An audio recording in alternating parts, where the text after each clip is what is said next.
ఇది సరైన దారి కాదనిపిస్తోంది. ఇదే సరైన దారి.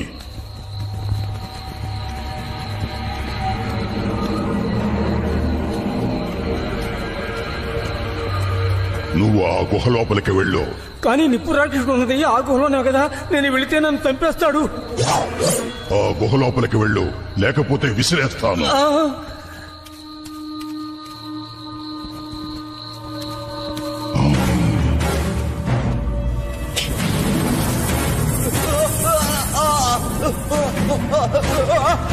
నా నిద్ర చెడగొట్టి మీరు చాలా పెద్ద తప్పు చేశారు.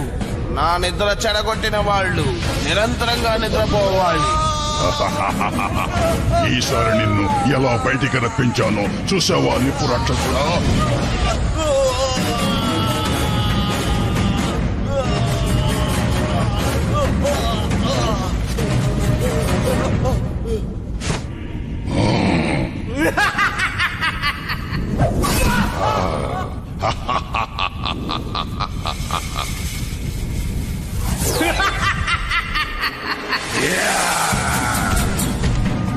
నువ్వు నా చేతిలో భస్మమైపోతావు. నువ్వు చేసిన ఈ తప్పుకి అదే శిక్ష.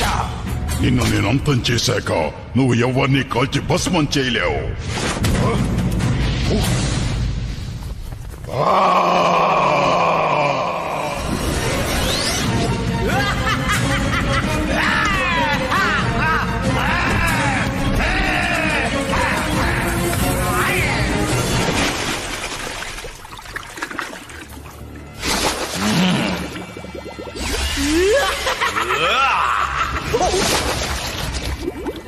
ఈసారి నువ్వు ఓడిపోక తప్పదు.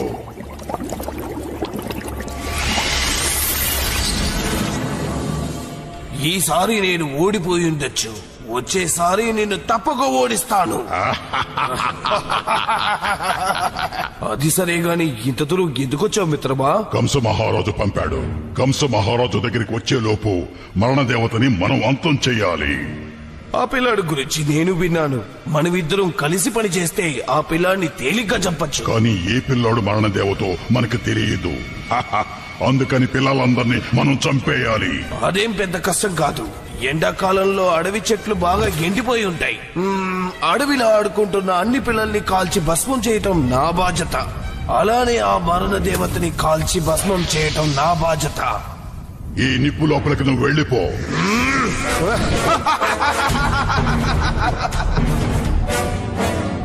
పదండి.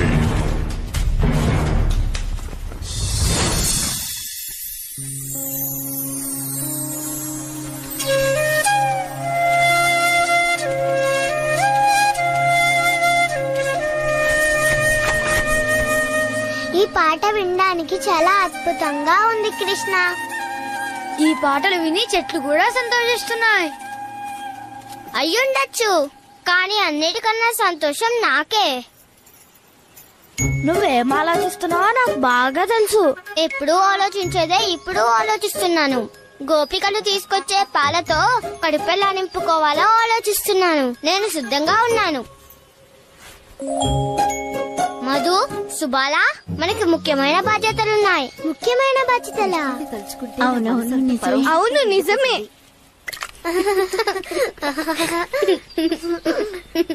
అది పడకుండా ఉండాలంటే అట్లా పెట్టుకోకూడదు విశాఖ. రాధా కుండని ఎంత బాగా తీసుకువెళ్తుందో చూడు. రాధా ఈ బృందావనానికే యువరాణి. తను అన్ని సరిగ్గా చేస్తుంది. మనం త్వరగా వెళ్ళాలి, లేకపోతే. ఆగండి, మీ తలపైనున్న కుండల్లో మీరేం తీసుకెళ్తున్నారు? నిన్న మమ్మల్ని ఆపినప్పుడు నిన్న మేము ఏది తీసుకువెళ్ళామో అదే తీసుకువెళ్తున్నాం. మొన్న కూడా ఆపారు కదా, అంతకు ముందు కూడా మీరు ఆపారు. ఆహా, మీరు బంగారు నిధి తీసుకెళ్తున్నారని నాకు తెలుసు. ఇదేమీ నిధి కాదు, ఇది వెన్న మాత్రమే. వెన్న అంటే వెన్న కోసం మాకు పన్ను కట్టాలి. ఏది చూపించండి. మీరు పన్ను కట్టే తీరాలి. మీకు మేము 1,00,000 సార్లు చెప్పాం. మేము మీకు పన్ను కట్టామంతే. మీరు మారు వేసుకొచ్చినా మీరెవరో మాకు బాగా తెలుసు. మీ నిజమైన రూపాలు మాకు తెలుసు. అయితే నేనెవరో మీకు తెలుసా? నేను మహారాజు దగ్గర పని చేస్తున్నాను. నా భాగం నాకు ఇవ్వకపోతే, అదే మహారాజు భాగం ఇవ్వకపోతే నేను మిమ్మల్ని వదలను. అలాగైతే పన్ను సేకరించే వ్యక్తి గారు, మీరు వెళ్లి మీ మహారాజుకి చెప్పండి, మా మహారాణికి మాత్రమే మేము పన్ను కడతాం. మహారాణి రాదా? కానీ ఆమె మహారాణి కాదు. ఆమె దుస్తులను ఒకసారి చూడండి, ఒక పాలమ్మాయిలా ఉంది. అవును, నిజమే. ఆమె తల మీద పాలకొండని మోస్తుంది. కిరీటం కూడా లేదు. నన్ను వదులు వదులు, వదులు, వదులు. కానీ నీ తల మీద కోతుంది. అతను కోతులకే రాజు. అయ్యో అబ్బా. ఏం జరుగుతుంది ఇక్కడ? మేము తర్వాత వచ్చి పన్నుని తీసుకువెళ్తాం. మహారాజు గారిని నేను వెంటనే కలవాలి.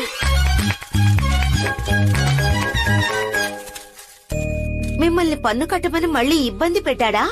వాడెప్పుడూ ఇలా ఆకతాయితనంగానే ఉంటాడనుకుంటా. అతను పన్ను సేకరించే వ్యక్తి అంటే ఎవరైనా నమ్ముతారా? ప్రతి ఒక్కరికి తెలుసు కదా అతను కృష్ణుడేనని. సుధా, మనం ఇలాగే అతన్ని గారాబం చేస్తే ఇక ఎప్పటికీ తన అల్లరి పనులు మానడు. మనం అతనికి గుణపాఠం నేర్పించాలి, కానీ కఠినంగా కాదు సుమా. ఏం దిగులు పడకు. మన పని పూర్తయ్యాక కృష్ణుడు ఎప్పుడూ మళ్ళీ పన్ను ఇది అది అని అనడు. ఏంటి, పన్ను సేకరించారా లేదా? నా భాగమేది?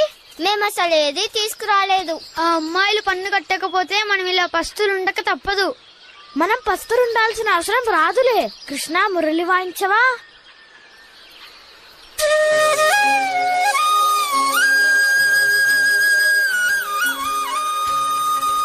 నీ పాట వింటుంటే ఎంతో తృప్తిగా ఉంది. కడుపు నిండినట్టుగా అనిపిస్తుంది. కానీ నిజమైన వెన్నుంటే కూడా బాగుంటుంది. కృష్ణుడు మురళి వింటే మనకి ఎక్కడ లేని శక్తి వస్తుంది కదా. రండి, మనలో ఉన్న ఈ కొత్త శక్తితో మనం కొత్త ఆట ఆడదాం. అలాగే. నువ్వు కూడా పట్టుకో కృష్ణ. ఓడిపోయిన వారు గెలిచిన వారిని వీపు మీద మోస్తూ నది వరకు వెళ్ళాలి.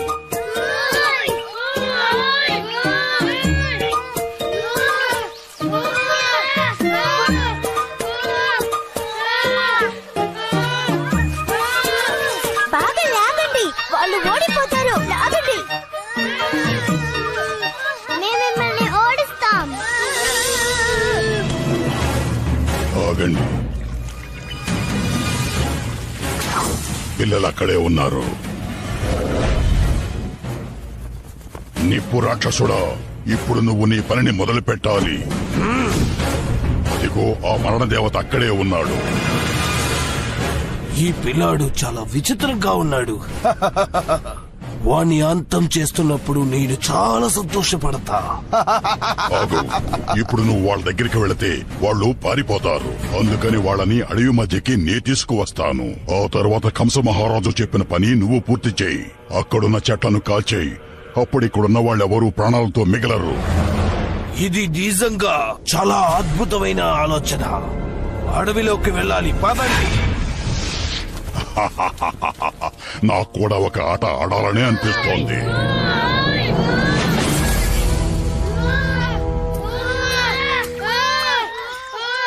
ఇక నేను ఈ ఆట ఆడలేను బలరాం. అంటే నాకిప్పుడు ఒక ముఖ్యమైన పనుంది బలరాం. అంత ముఖ్యమైన పనేంటి?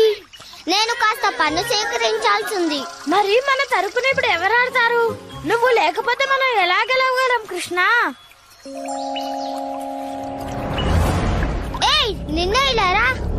అవును, నిన్నే. తిరగారా. నీ పేరేంటి? ప్రళం కాదు, ప్రకోష్. ప్రకోష్, నువ్వు సరైన సమయానికే వచ్చావు. నా స్నేహితులకి నీ సహాయం కావాలి. కానీ నేను త్వరగా వచ్చేస్తాను. పాలు, వెన్న అన్నీ తీసుకొస్తాను, సరేనా?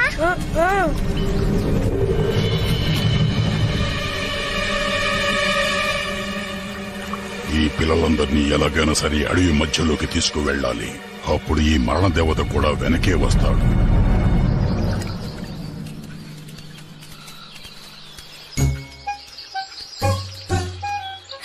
ఈసారి అమ్మాయిలు ఒంటరిగా ఉన్నారు. నీకు ఆకలిస్తుందా? ఎందుకంటే ఈ రోజు వీళ్ళు ఎక్కువ పన్ను కట్టబోతున్నారు.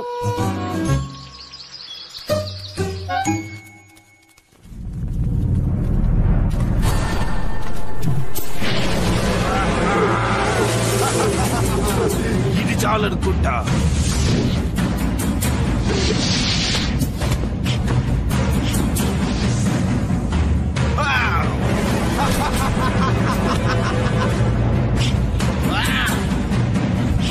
ఎందుకు అలా నిలబడి ఉన్నారు?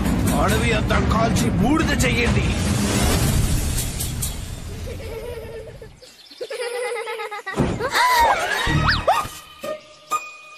ఇక చాలా ఆపండి. ఈసారి మీరంత తేలిగ్గా తప్పించుకోలేరు. మీరు పడి కొట్టే తీరాలి, లేకపోతే మహారాణి సిపాయిగా నేను మిమ్మల్ని వదలను.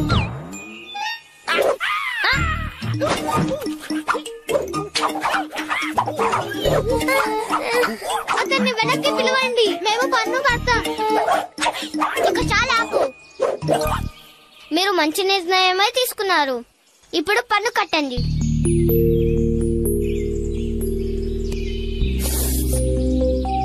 మన మహారాజు ఎంతో సంతోషిస్తారు, నిజంగా సంతోషపడతారు. అరే రే, మాకు బాగా మా నుంచి ఎక్కడికి పారిపోతావు? మీరు పన్ను సేకరించే వ్యక్తా? మీ పన్ను మీకు దొరికిందా? ఇప్పుడు మేము పన్ను సేకరించబోతున్నాం. మీ అమ్మగారి యశోదకి ఈ ఆడపిల్లల్ని మోసం చేసి నువ్వు చేసే పని గురించి మేం వెంటనే చెప్పబోతున్నాం. ఆమె కొడుకు కృష్ణుడు ఆవుల్ని మేపడం మానేసి పన్ను సేకరించే వ్యక్తి అయ్యాడని తెలిస్తే సంతోషిస్తుందేమో. వద్దు వద్దు, మా అమ్మతో చెప్పకండి. అమ్మ చాలా కోప్పడుతుంది. తప్పకుండా కోప్పడాలి. దయచేసి నన్ను వదిలేయండి. ఇంకెప్పుడు పన్ను సేకరించి మిమ్మల్ని మోసగించను. చెయ్యవులే, ఎందుకంటే దుస్తులు ఎలా ధరించాలో నీకు మేము నేర్పిస్తాం. నేను చెప్పింది నిజమే కదా చంద్రిక? అవును, నువ్వు చెప్పింది నిజమే. మనం దాదాపు గెలిచినట్టే. ఇంకొంచెం సాగితే చాలు.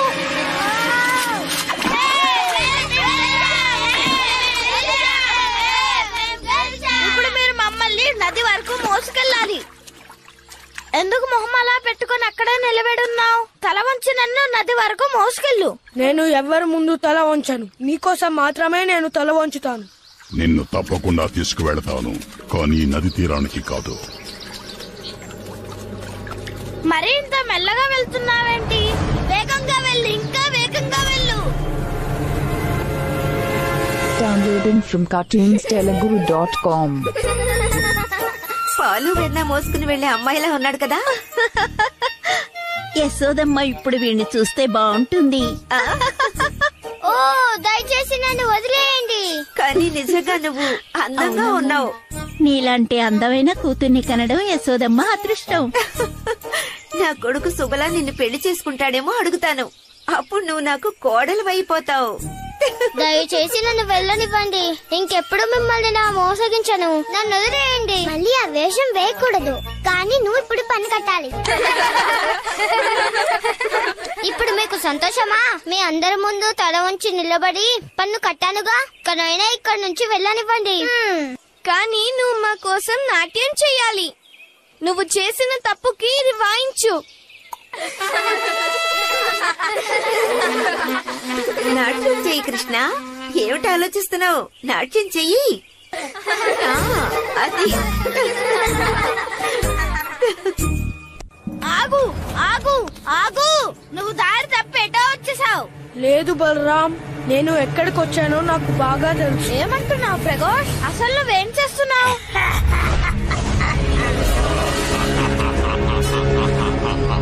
అంటే నువ్వు నన్ను చంపడానికే వచ్చావా? నీ స్నేహితుల్ని కూడా వదిలిపెట్టాను.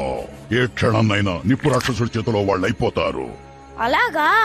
ఈ రోజు ఎవరు మరణిస్తారో అది ఇప్పుడే తేల్చుకుందాం. తప్పక చూద్దాం.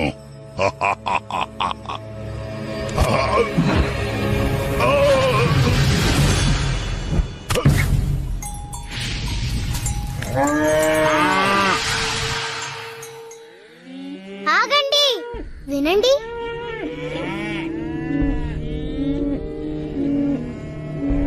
ఆవులు ప్రమాదంలో ఉన్నట్టున్నాయి. కృష్ణ, మాకు సాయం చెయ్యి. ఎందుకు నాట్యం ఆపుతున్నావు? ఇంకా నువ్వు పన్ను మాకు పూర్తిగా కట్టలేదు. కృష్ణ, మీకు వినిపించడం లేదా? సాయం చెయ్యి. అటు చూడండి. ఇలా చూడండి, మీ పిల్లలు అడవిలో ఉన్నారు. నా సహాయం కోసం అరుస్తున్నారు. అందుకని నేను వెళ్ళాలి.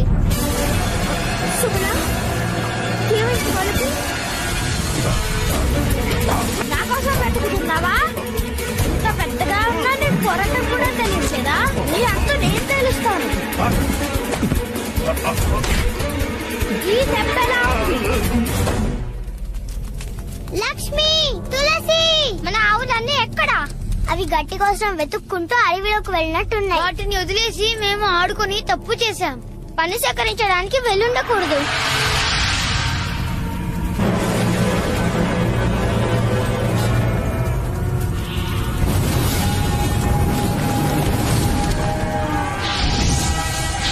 ఆవుల మంటల్లో ఇరుక్కున్నాయి.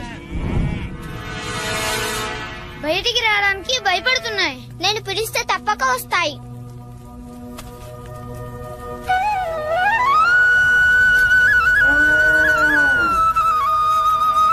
అదిగో వచ్చేసాయి.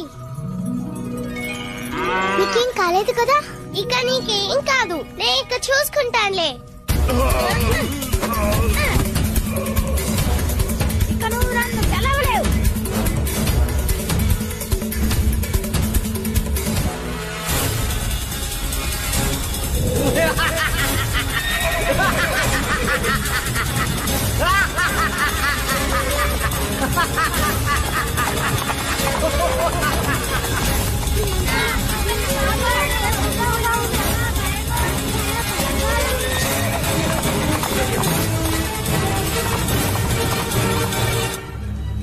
అటు చూడండి అయ్యా, అడవి తగలబడిపోతుంది. కానీ ఎలా? బృందావనం చాలా చల్లగా ఉంది కదా. నిప్పు రాక్షసుడు వచ్చేశాడు. కృష్ణుడు మిగతా పిల్లలు ఆ అడవిలోనే ఉన్నారండి. మా మధు కూడా అక్కడే ఉన్నాడు. మనం వెంటనే వెళ్ళాలి. అదెందుకు తీస్తావు? నీ మొహం చూస్తే అడవిలో ఉన్న జంతువులన్నీ పారిపోతాయి. ఇంకెవరితోనూ నువ్వొక్క మాట కూడా మాట్లాడకుండా చేస్తాను. చూస్తూ ఉండవు. ఇప్పుడు నీ నోరు మూసుకుపోయిందా? ఇప్పుడు నేను నిన్ను పిండి పిండిగా చేయబోతున్నాను.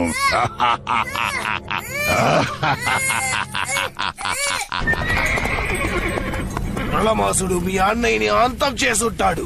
ఇక్కడ నేను ఈ మంటలతో నిన్ను అంతం చేసి కంస మహారాజుని కాపాడతాను. కంగారు పడకండి. నేను మీతో ఉన్నంత వరకు మీకే ప్రమాదం జరగదు. మీరు భయపడకుండా ఈ నేల మీద అలా పడుకోండి. మీ కళ్ళు మూసుకోండి.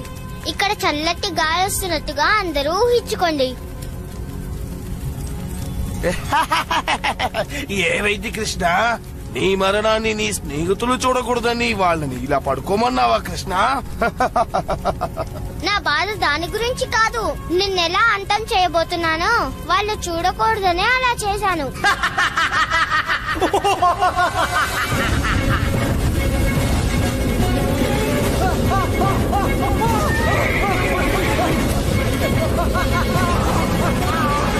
త్వరలో నా చేతిలో అంతమైపోతావు. అప్పుడు కంస మహారాజు సంతోషిస్తారు.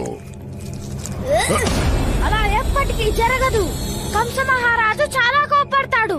ఎందుకంటే ఈ రోజు నా చేతిలో అంతమయ్యేది నువ్వే.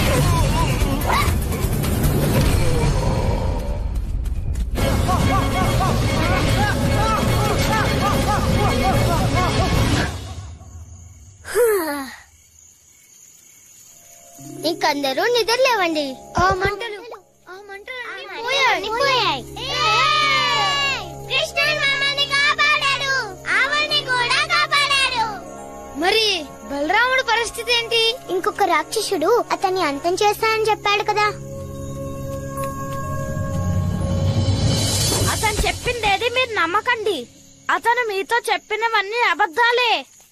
కృష్ణ, బలరామా, కృష్ణ, బలరామా. కృష్ణ, బలరామా, మీ ఇద్దరికి ఏమీ కాలేదు కదా? మా ఇద్దరికేం కాలేదమ్మా. అయినా మాకేం కాదు, ఎందుకంటే మా స్నేహితులు, మా అన్నదమ్ములు కలిసేగా ఉన్నాం. అది నిజమే. ఆ రాక్షసుడిని నేనే అంతం చేశాను. ఒక్క దెబ్బతో అయిపోయాడు. కృష్ణుడేమో నిప్పు రాక్షసుడిని అంతం చేసేశాడు. ఇంత భయంకరమైన రాక్షసుల్ని నా పిల్లలు ఎలా అంతం చేశారో నాకు అర్థం కావడం లేదు. మమ్మల్ని అడగొద్దు, మేము కళ్ళు మూసుకొని ఉన్నాం. అవునవును, కృష్ణుడే కళ్ళు మూసుకొని ఉండమన్నాడు. నాన్న కృష్ణ, నీ అల్లరి పనుల కోసం నిన్ను శిక్షించినందుకు మమ్మల్ని క్షమించు. దయచేసి మమ్మల్ని క్షమించు. మీరిద్దరూ ఆ భయంకరమైన రాక్షసుల నుంచి మా పిల్లల్ని కాపాడారు.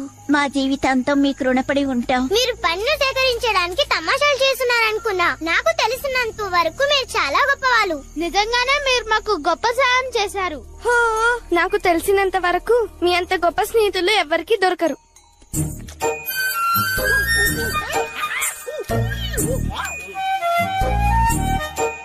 నా కళలో వచ్చిన దానికన్నా భలే ఉంది. అవును, ఇలా జరుగుతుందని నేను అనుకోలేదు. ఈ వెన్న రుచిగా ఉంది.